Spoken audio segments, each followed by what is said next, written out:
Chapter 6. Over the next few weeks, things got very interesting for Tony. Obadiah Stane was not in the least happy with Tony's decision to close down Stark's weapons manufacturing division, but Tony didn't care what Obadiah or anyone else thought about it. It was Tony's company, built by his father, and no one could tell him what to do with it. Even after shares of Stark Industries stock plummeted 57%, Tony refused to budge. He had a change of heart in Afghanistan, both figuratively and literally. Yinsen's struggle and sacrifice had opened Tony's eyes. He had talent and money and a fantastic scientific brain. Why then shouldn't he be helping the world as opposed to hurting it? Tony spent most of his time rebuilding the suit he had developed in Afghanistan. Only this time,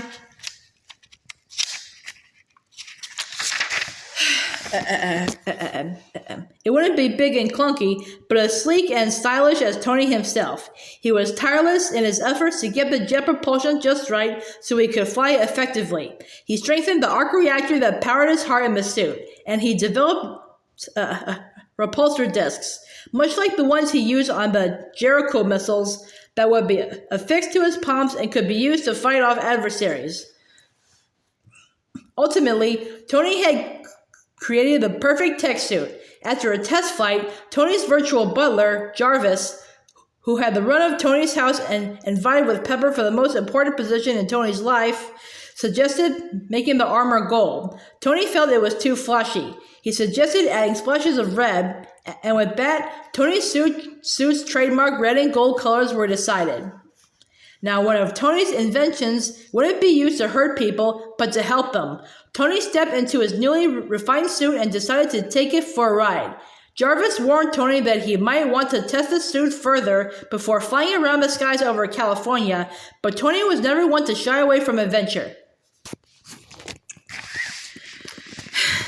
Tossing caution to the wind, he zoomed out of his house and into the night sky. Shaky at first, but very quickly getting the hang of it. He swooped over the city, over the sea, and around office towers. It was the most amazing feeling Tony had ever experienced. Once he became comfortable in his suit, he quickly put it to good use. His first mission would be the most obvious. He planned to return to Afghanistan, to the area where he'd been held captive, and help the people in Yinsen's village.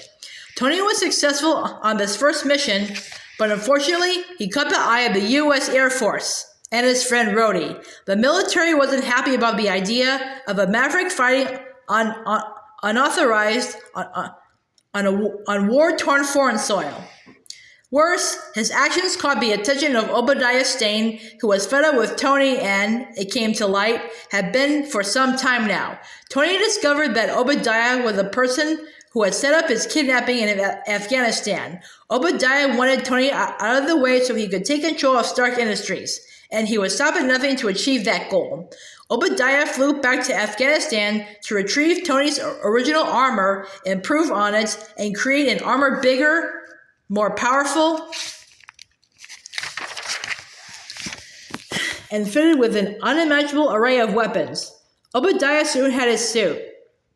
It was the very thing he needed to finish off Tony. It was 3 times as large as the Iron Man suit.